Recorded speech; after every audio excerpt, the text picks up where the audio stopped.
Hi everyone, it's Maureen Wong here from mycasestudies.blogspot.com. Over in the MISTIfied group over at Facebook, we've been talking about multi-step stamps, and the subject of kitchen sink stamps came up. I've had their stamps from many years ago, and I kind of put them away and sort of forgot about them because to me it was kind of hard to get them always lined up perfectly and to get the perfect image. But now with the MISTI, it's really easy to do, so I'm pulling out all my old stamps and getting a new appreciation for them.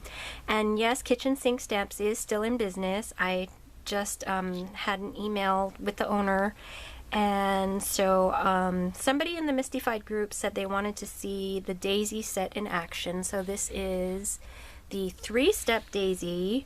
Well, it's called 3-step daisy, but it actually has 4 steps. And this is what the finished daisy looks like. And I just did a rough cut around it. But she does have cutting files for this set. So when I get those, I'm definitely going to be trying them out because I really want to play more with this set. So let me just go through really quickly about kitchen sink stamps. You'll see on the, well, hopefully you can see on the stamp, let me take off this stamp because that's really stained dark.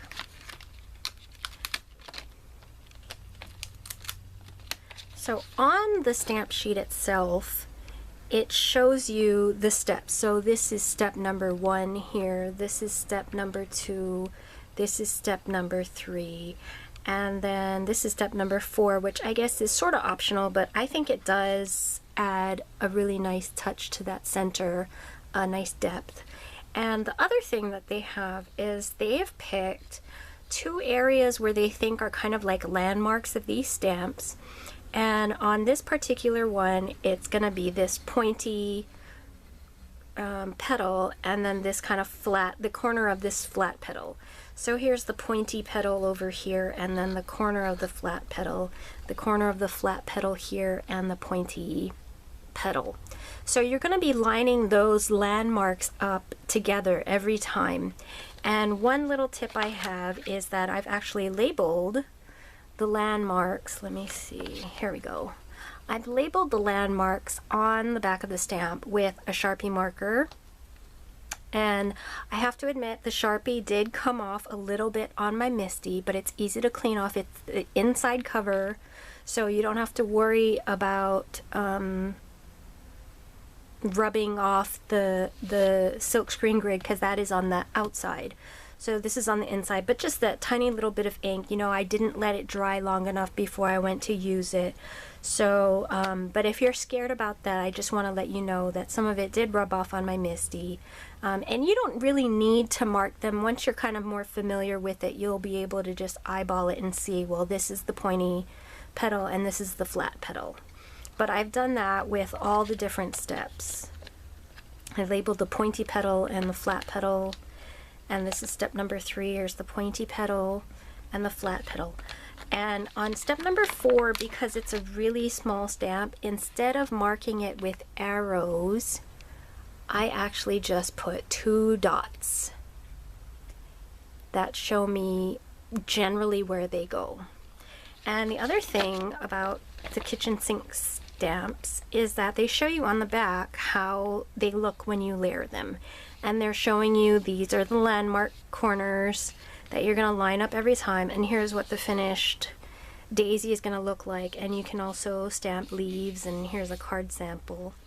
So let's get started with this. Let me show you the first step. I'm going to move all these stamps to the side, and of course, as always, position my cardstock in that corner. And then what I'm going to do is just pick an orientation for my stamp, and I'm going to put it with the pointy bit facing, here, let me get in a little closer.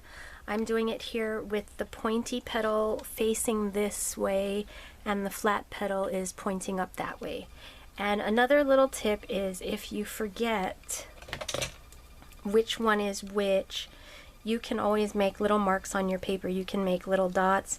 You can make, like, this is a pointy petal and this is the flat petal. You just want to make sure that you do it kind of lightly and not pressing too hard, because you're going to want to erase those later, unless you're going to cut it out, in which case go ahead and make any kind of marks you want around the edges of that cardstock. And so I've lined up my flower base. This is step number 1 where I want it, and I'm going to close the MISTI cover and pick that up. And it's going to take the cardstock with it because it's a pretty large solid stamp, and I just put it back down, and I remember that my orientation was this direction, the pointy side going down this way and the flat side up this way. And then I'm gonna ink up my stamp with my first color. This is called Blushing Bride, and I have a lot of Stampin' Up! Inks because I've been a demonstrator on and off, but I am not one right now, so unfortunately I don't know what inks are retired and what isn't, but I just found this color combo works for me, so I'm going to be using it, and I'm sorry if I'm using retired inks that you can't get anymore if you want to copy this color combo. But there you go, there's step number 1. And another thing I wanted to show you, and I think I've shown this in a previous video, is you don't have to just use that one bottom corner of the MISTI, or if you like the top corner. You can actually use both, and I'll even show you a trick to make a third corner. But what I'm going to do is I can just leave my stamp here. You might want to clean it off, but you know, I have my grid template sheet down, protecting my foam pad, so that if I close this with an ink stamp on it, it will stamp onto my grid sheet and not my foam pad. Or you can of course put down a piece of scratch paper underneath to catch that ink, or if you really want to, you can clean it off, but I'm not going to bother here. So what I'm going to do is take this step 2, and I'm going to look for which is the pointy side and which is the flat side. And here's the pointy side and here's the flat side. I need to put that face down. And then you're just going to look through the stamp and align it. You can tell by all the lines on the stamp what goes where. Once you line up those 2 points, the flat side and that pointy petal, you can pretty much see where everything else kind of falls into place. So it's not hard to place this one at all. And then once again, I'm going to close my MISTI cover, pick that up, reposition my cardstock, and I'm going to take my step number 2, which is Crisp Cantaloupe. And I'm going to ink up my stamp and stamp that down.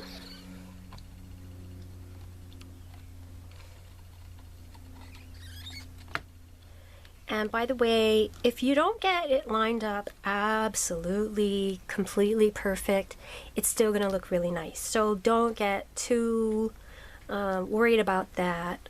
If you're really worried, you can spend more time aligning them.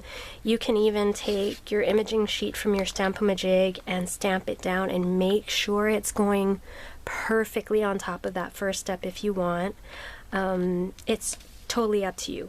And now let me show you how you can make a third corner. So I can actually fit my third step in here, in this middle section, but I need a corner for my card to go up against. And what I have here is I have another piece of the same gridded template, and I've cut it to 2.5 inches by 6.5 inches, and the 6.5 is so that it can fit on the width of the MISTI. And I cut a number of strips. There's no particular reason for why I chose these measurements, but I have a number of these strips cut: 3/4, 1 inch, 2 inches, 2.5. I think I have a 1.5 somewhere too. But I basically just cut these so that I could use them to make bumpers for new corners. So what I do is I just stick that 2.5 inch piece up in the corner of the MISTI, and I'm going to hold it down with the magnet, and then I just use that as my new corner. You can see you just touch it up against that bumper, and of course you're going to keep it lined up against this side of the MISTI, and there you've got a new corner.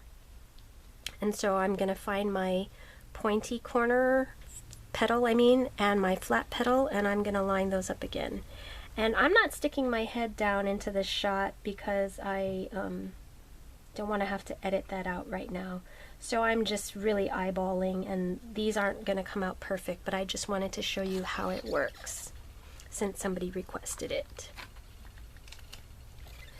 So now I've got my third step on the MISTI, and I'm going to take my Calypso Coral and I'm going to ink up my third step and close my MISTI cover and stamp that down. And you can see how much depth we're getting with all of these different stamps. And now for the final one, I am gonna take, this is my A2 size centering grid, and I'm just gonna take that and again make a new corner because I want to use this portion of the MISTI to stamp my final step. Actually, that's too thick. So let me just use my 2.5 again. And let me see if I can put it, no, it doesn't fit that way, so I can just put it this way. And let me take the 4th step. Okay, and now the thing about the 4th step is it is actually really difficult, at least to me, to align properly. It does align properly. It does really have a way that it fits in. I don't know if I can, here, let me show you that.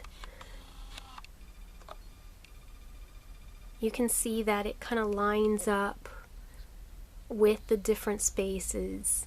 So there is a definite way that this lines up, but it's actually really hard for me to do it. So what I would suggest doing is taking your imaging sheet and stamping it down and then finding out which way it goes.